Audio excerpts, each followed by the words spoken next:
السلام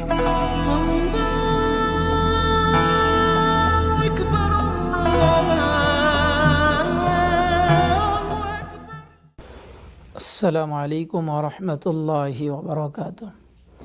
الحمد لله كفى وسلام على عباده الذين اصطفى أما بعد فأعوذ بالله من الشيطان الرجيم بسم الله الرحمن الرحيم قال الله تبارك وتعالى لعلكم تتقون صدق الله المولانا العظيم وصدق رسوله النبي الكريم আলহামদুলিল্লাহ সুম্মা আলহামদুলিল্লাহ।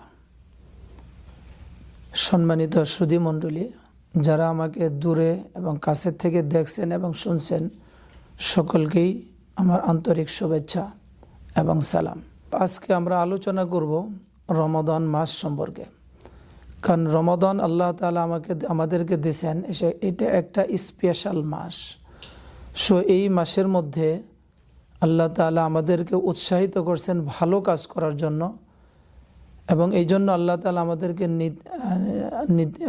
আমাদেরকে নির্দেশ করেছেন এই কাজগুলো করলেই রোজা, আর এই কাজগুলো না করলে, এই কাজগুলো থেকে বিরত থাকতে পারলেই তখন রোজা হবে।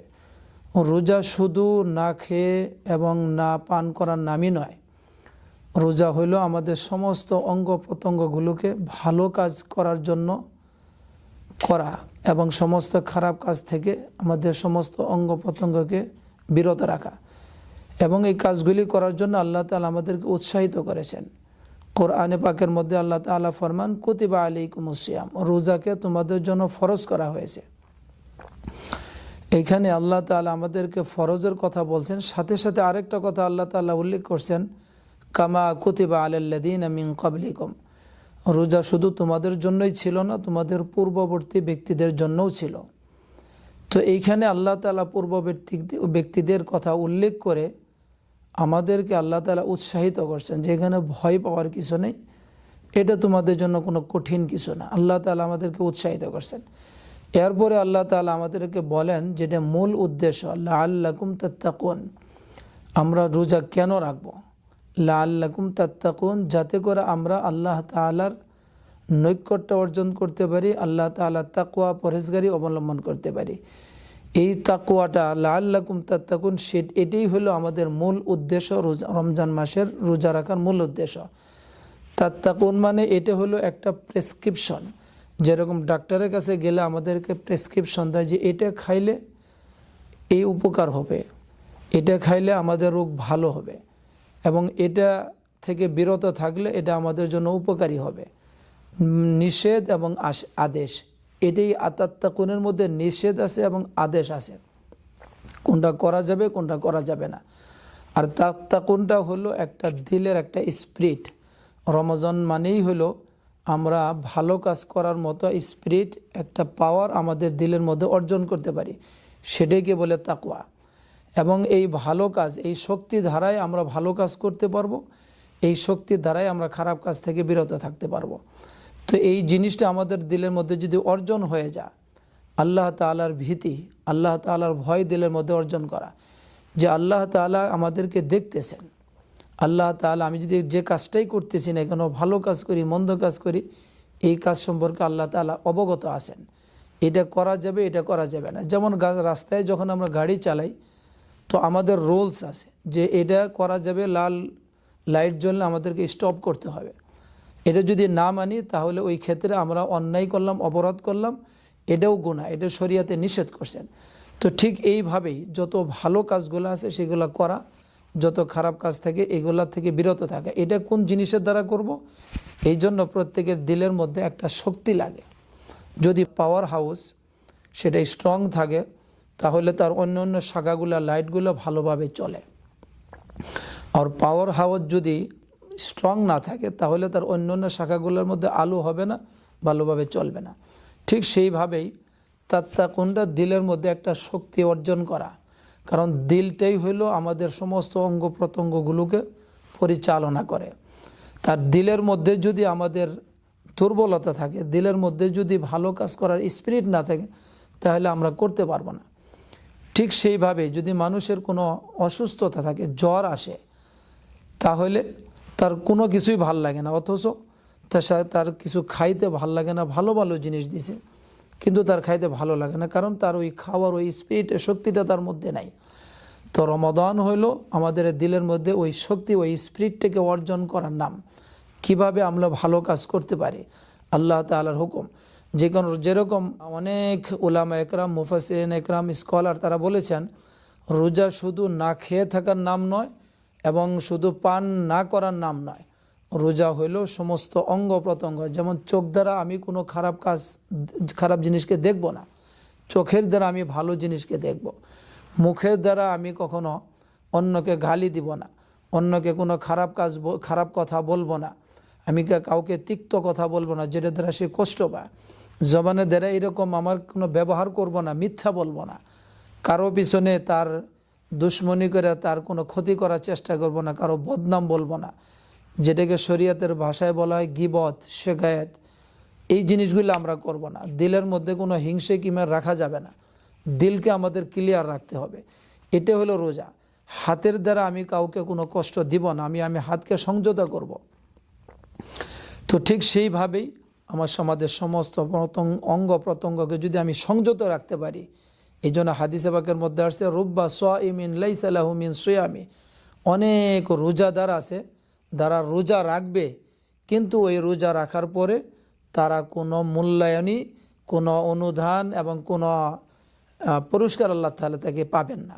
কারণ সে রোজা শুধু না খেয়ে থাকছে এবং সে পান করা থেকে বিরত থাকছে, রোজার মূলত কোনো হুকুমই সে পুরা করে নাই, দিলের মধ্যে ওই শক্তিটা তার আসে নাই।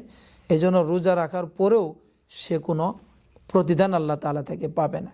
তো এই জন্য রোজা রাখা যেভাবে রাখার কথা আল্লাহ তাআলা কোরআনে পাকের মধ্যে বলছেন, রাসূলুল্লাহ সাল্লাল্লাহু আলাইহি সাল্লাম হাদিসে পাকের মধ্যে বিস্তারিত আলোচনা করছেন। রোজা মানে শুধু না খেয়ে থাকার নাম, রোজা মানে সবর করা, না খেয়ে থাকার কি কষ্টটা এটাকে অনুভব করা। আল্লাহ তাআলা আমাদেরকে রোজা দিয়েছেন এই জিনিসগুলো অনুভব করার জন্য, যে একটা মানুষ না খেয়ে থাকা, একটা মানুষ তার প্রয়োজনীয় জিনিস তার কাছে নেই, তার কতটুকু কষ্ট হয় আমার কাছে আসে। তো এই জন্য আমি তাকে ওই জিনিসটা আমার মধ্যে যেন অনুভব, ওই জিনিসটা যেন আমি ফিল করতে পারি যে আমার আসলে তার কতটুকু কষ্ট হয়, এই জিনিসটা ফিল করার নাম রমাদান। তো এই জন্য রমাদান কোনো একটা ছোট্ট জিনিস না, লাআল্লাকুম তাত্তাকুন, ছোট্ট একটা আয়াত, কিন্তু এটার অর্থ ব্যাপক অর্থ বহন করে। তো এই জন্য লাআল্লাকুম তাত্তাকুন যদি আমরা অর্জন করতে পারি তাহলে আমাদের জিন্দেগি সুন্দর হবে। আল্লাহ তাআলা এই জন্য রাসূলুল্লাহ সাল্লাল্লাহু আলাইহি ওয়াসাল্লাম হাদিসে পাকের মধ্যে ফরমান, যখন রমাদান শুরু হয়ে যায় ফুতিহাত আবওয়াবুস সামা, আল্লাহ তাআলা আসমানের ফুতিহাত আবওয়াবুস সামা, রহমতের সমস্ত দরজাগুলো খুলে দেন। ওয়া গুল্লিকাত আবওয়াবুজ জাহান্নাম, এমন জাহান্নামের সমস্ত দরজাগুলোকে বন্ধ করে দেন। ওয়া সুলসিলাতিশ শায়াতিন, শয়তানকে আবদ্ধ করে ফেলা হয়, যাতে করে আমরা ভালো কাজ করতে পারি, আল্লাহ তাআলা শুকরিয়া আদায় করতে পারি এবং রমজানের দ্বারা আমরা নিজেকে অনুভব করতে পারি, অন্যের কষ্টকে আমি অনুভব করতে পারি। এইভাবে যদি রোজা যেভাবে হাদিসে পাকের মধ্যে বলা হয়েছে ওইভাবে যদি রাখি, তাহলে একটা মানুষ তাকে জান্নাতে যাওয়ার জন্য, সঠিক রাস্তায় চলার জন্য তার জন্য যথেষ্ট। তো এই জন্য রমজান মাস শুধু না খায়া এবং না পান করার নাম নয়, এর অর্থ ব্যাপক অর্থ এই রমজান ব্যবহৃত হয়। তো এইভাবে যদি আমরা রোজা রাখতে পারি ইনশাআল্লাহ, রমজানের অনেক পার্ট আছে, এই পার্ট একটা একটা করে যদি আমরা আলোচনা করি, লম্বা সময়ের ব্যাপার, এই জন্য আমরা ছোট ছোট করে প্রতিদিন যদি আমরা রমজানের বিষয়গুলো নিয়ে আলোচনা করি, তাহলে আমরা অনুমান করতে পারবো, অনুধাবন করতে পারবো আসলেও ইসলাম কত সুন্দর জিনিস। রমজান মানেটা কি, রমজান কেন আসে? রমজান আসেই হলো আমাকে পুরা জিন্দেগিটাকে পরিবর্তন করার জন্য। তো এই জন্য আল্লাহ তাআলা আমাদের সকলকে রমজান মাসে সঠিকভাবে, যেভাবে আল্লাহ তাআলা করার আদেশ করেছেন, যেভাবে রাসূলুল্লাহ সাল্লাল্লাহু আলাইহি ওয়াসাল্লাম রমজান পালন করার জন্য হাদিসে পাকের মধ্যে আদেশ করেছেন, ওইভাবে যদি আমরা রমজান পুরা করতে পারি ইনশাআল্লাহ সুম্মা ইনশাআল্লাহ, এই রমাদান আমাদের জন্য শান্তি বয়ে আনবে, আমাদের জন্য এবং আমাদের এই সমাজের জন্য, এই সোসাইটির জন্য ইনশাআল্লাহ শান্তি বয়ে আনবে। এবং রমজান আমাদের আল্লাহ তাআলার নৈকট্য অর্জন করতে পারবো, আমাদের জন্য জান্নাতে যাওয়া অতি সহজ হয়ে যাবে। রমজানের অর্থ হল অন্য জিনিসেরও অন্য যারা মানুষ আছে, মানুষের সাথে সম্পর্কিত, প্রতিবেশীর সাথে সম্পর্কিত, এরকমভাবে ছোটোর সাথে কি আচরণ করব, বড়োর সাথে কি আচরণ করব, এরকমভাবে আমি কিভাবে অর্থ উপার্জন করব, কিভাবে আমি ব্যয় করব, কিভাবে রাষ্ট্রীয় রোলসগুলো আমরা মেনে চলবো, এই সবগুলোকে আমাদেরকে রমজান উদ্বুদ্ধ করে। এইভাবে রমজানের মূল বিষয়গুলো যদি আমরা জানতে পারি, বুঝতে পারি, মেনে চলতে পারি, ইনশাআল্লাহ আমাদের জিন্দেগি সুন্দর হয়ে যাবে, নিজের জিন্দেগি সুন্দর হবে, আমাদের আশপাশ, সমাজ এবং রাষ্ট্রে সুন্দরভাবে পরিচালিত হবে। আল্লাহ তাআলা আমাদের সকলকে রমজান মাসকে বুঝে শুনে, রমজান মাসকে উপলব্ধি করে, রমজান মাসের শিক্ষা আমাদের সকলকে আল্লাহ তাআলা গ্রহণ করার তৌফিক দান করুন। ওয়া আখিরু দাওয়ানা আলহামদুলিল্লাহি রাব্বিল আলামিন। আসসালামু আলাইকুম ওয়া রাহমাতুল্লাহি ওয়া বারাকাতুহু।